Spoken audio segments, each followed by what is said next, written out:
X gon' give it to you. Let's talk about it. This island Dumbledore's door is always open. Gandalf without the gray or the white, cause I'm all black. Geordie LaForge, captaining this enterprise I am. Left Eye E.G.O. And today I am joined by the man, the selective service of sanguinity. I've got my man, Stuntman, with me today. How are you doing, sir?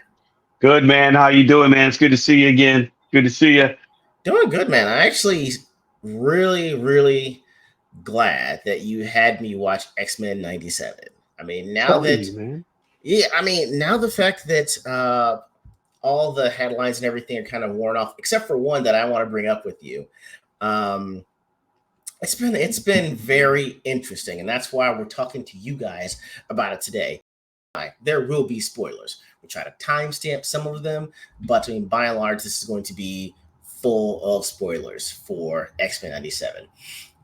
Basically, we're going to discuss with you guys, the progression of the story since OG X-Men 92 ended, some of the character progressions and the relationships within the X-Men continuity that you'll see, as well as how they actually stayed true to the source material in the comics as best we know.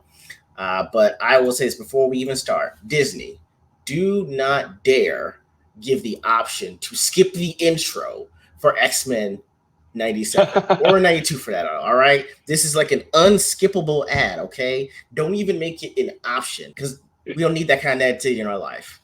All right. Just want Nope. to make sure I say that. Okay. That's So, right. first things first, we're going to get into it. Stuntman, why is X-Men 97 worth it? Take it away.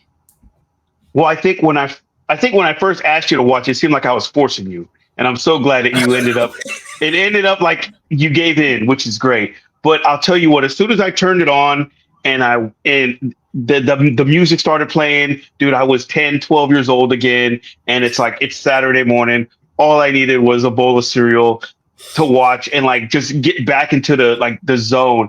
And it was just so cool just because the animation seems this it's just so similar in the storylines, and you see these characters that you grew up like loving. Like it was awesome, like Beast and Cyclops and Wolverine. So awesome. I mean, Rogue is, I wish they would have done something with the X-Men when they were doing the Fox movies with Rogue. She would have been in it, but I think it would have been Yes. awesome. But just seeing these characters back and like knowing that eventually one day they're going to be a bigger part of this Marvel universe is going to be awesome. So I think that's why it's worth it. I mean, it just brings you back to your childhood if you watch Marvel cartoons and just cartoons in general. Agreed. I will say this. Uh, the nostalgia does play into it, and I'm not gonna lie.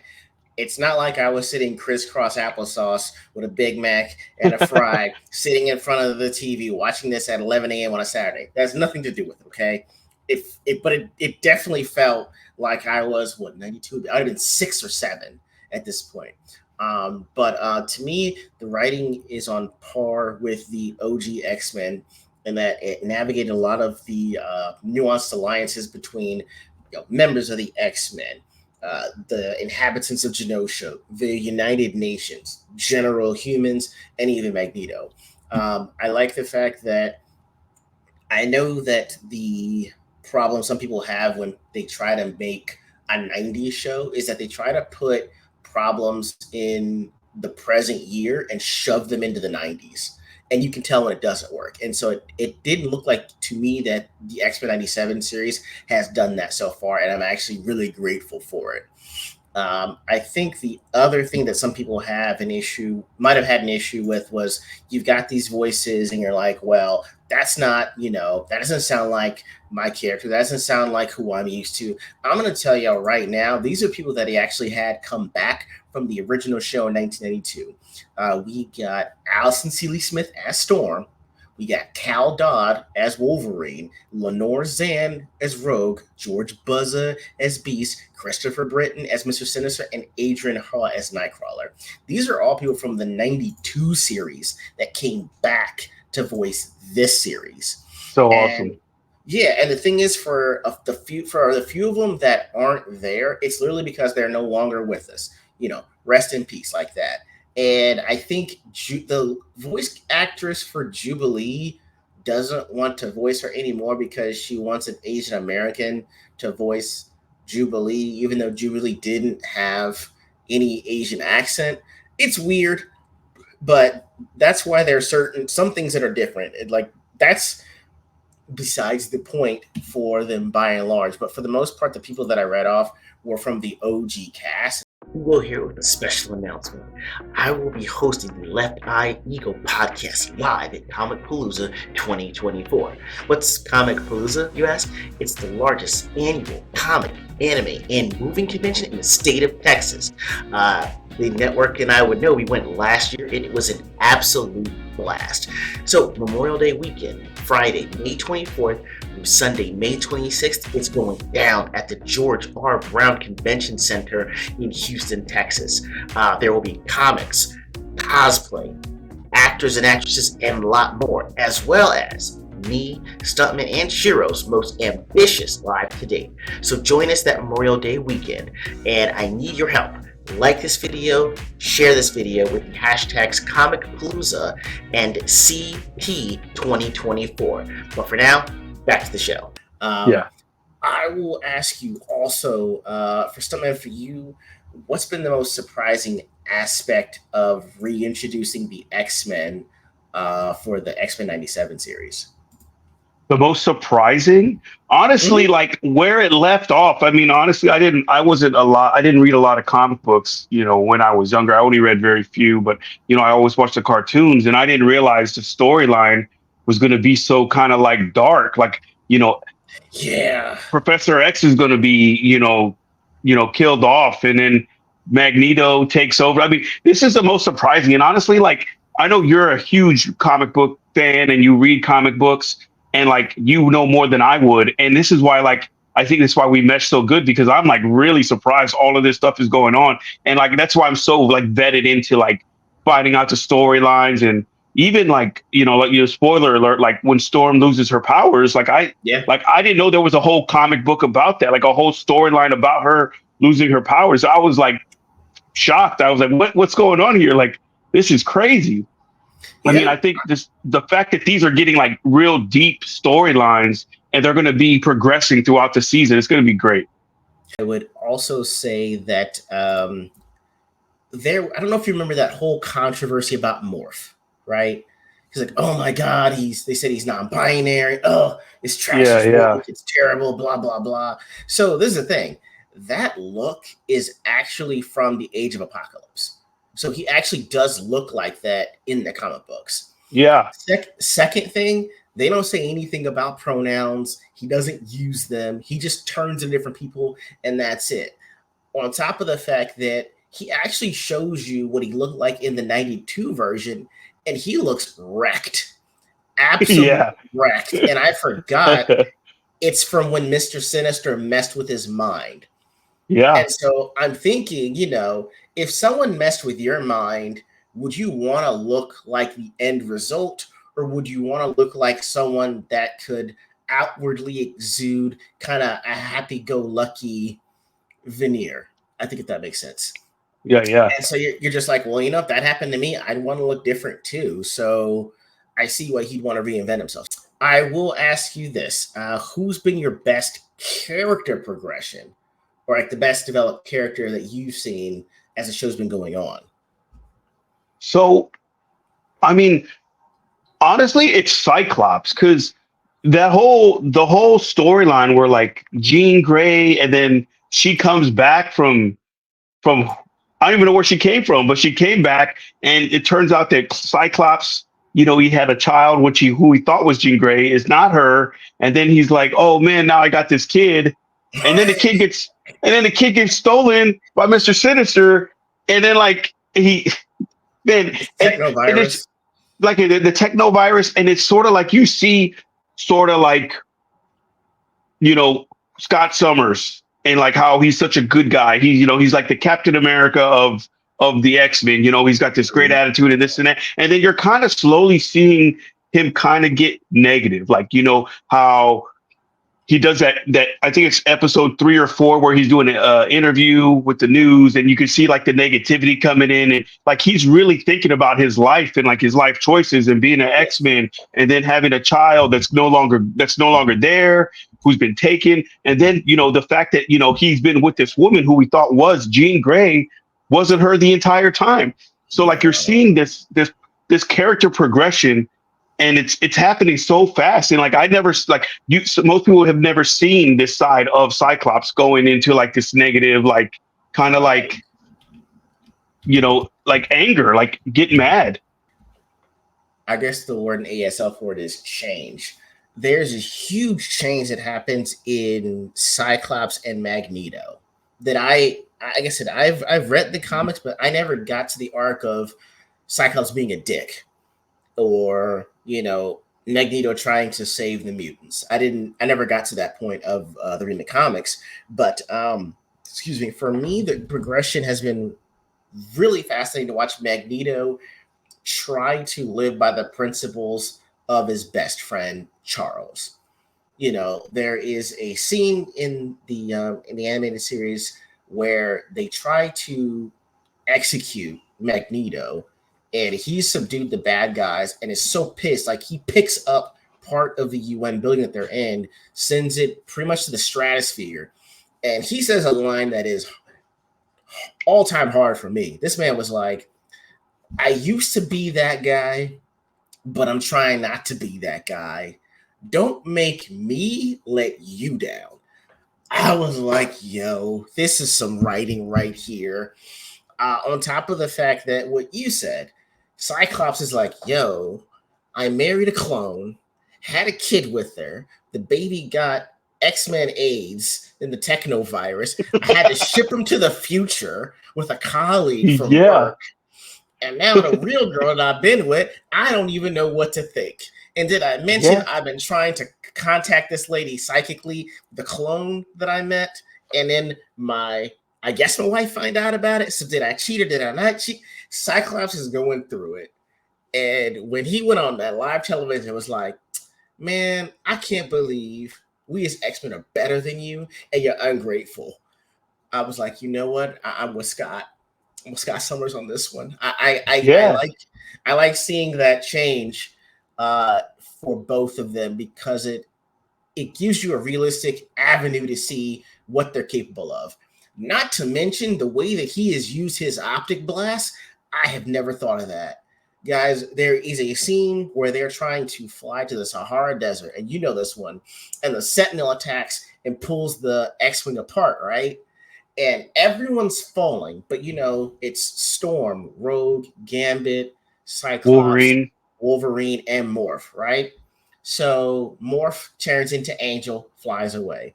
Rogue flies, grabs Gambit. Storm flies, grabs Wolverine. And you're counting off. You're like, what happened to Cyclops? He just goes, yo, nice doing, team. I'm like, oh, okay, he's got a parachute. No, this man optic blasts his way down and glides down to the sand. It was smooth. I had never even thought his blast would be that dope, but the way that they've used their power sets has been phenomenal. Take his visor before he starts up again. No, don't! I surrender! Not.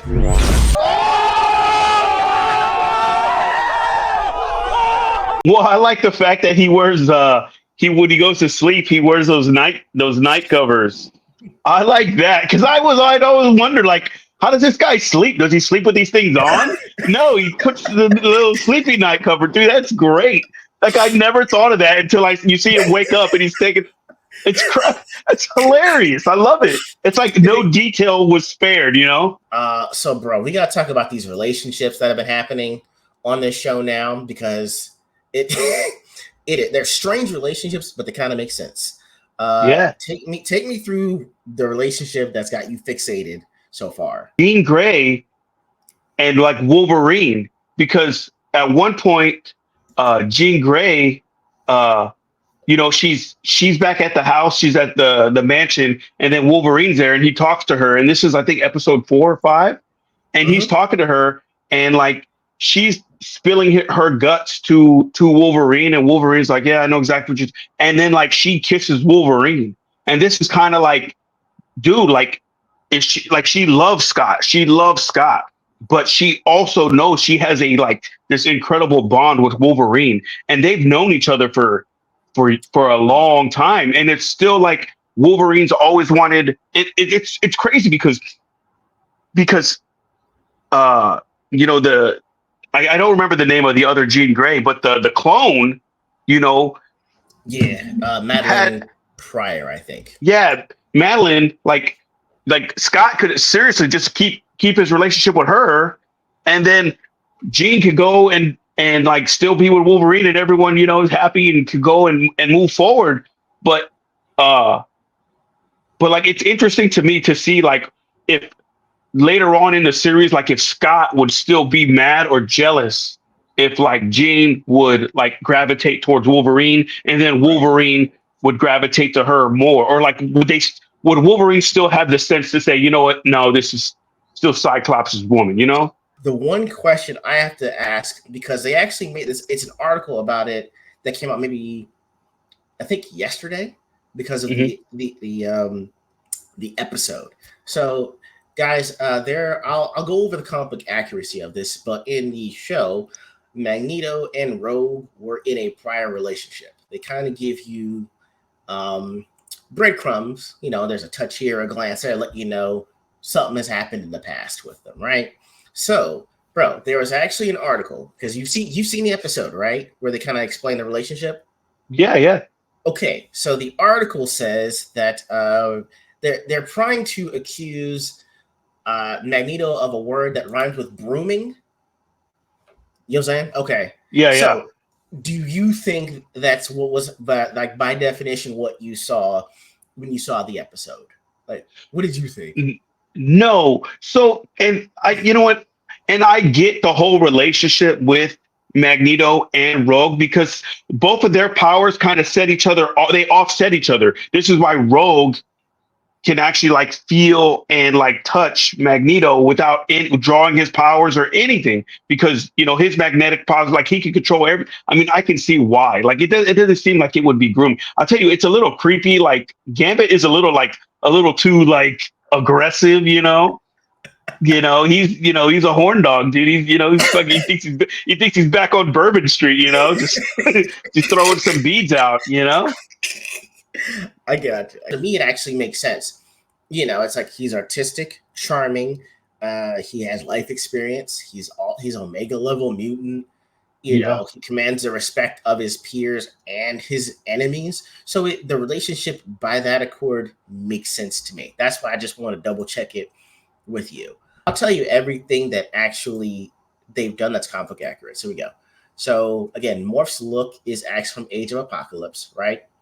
Storm actually does get depowered in Uncanny X-Men number 185. The only thing that's different is she's actually trying to save Rogue instead of Magneto. Because I think Rogue was in the Brotherhood of Mutants, I think, and that's how she started the relationship with Magneto. So she was a wanted criminal, and that's when what is his name? I'm trying to figure out. Man, I forget who the guy was that tried to shoot the weapon at Rogue because she was the wanted criminal. Storm jumped in the way and got depowered. And it is Forge's fault that the weapon does exist. So that's in there too, right? Yeah. Yep. He says Um, it. right, yeah. Rogue was a part of the Yeah. Brotherhood of Mutants with Magneto, and they were in relationships. Actually, it said they've done like 3 or 4 times. They've been in relationships. Like Yeah. there was the Savage Land. I think that's when I'm trying to figure out if that's when Rogue didn't have her powers, or there's the Age of Apocalypse where Magneto is able to cancel out her powers. Dude, they actually get married and have a son and name him Charles in that arc. So Oh, like, really? yeah, so there's precedent for the relationship.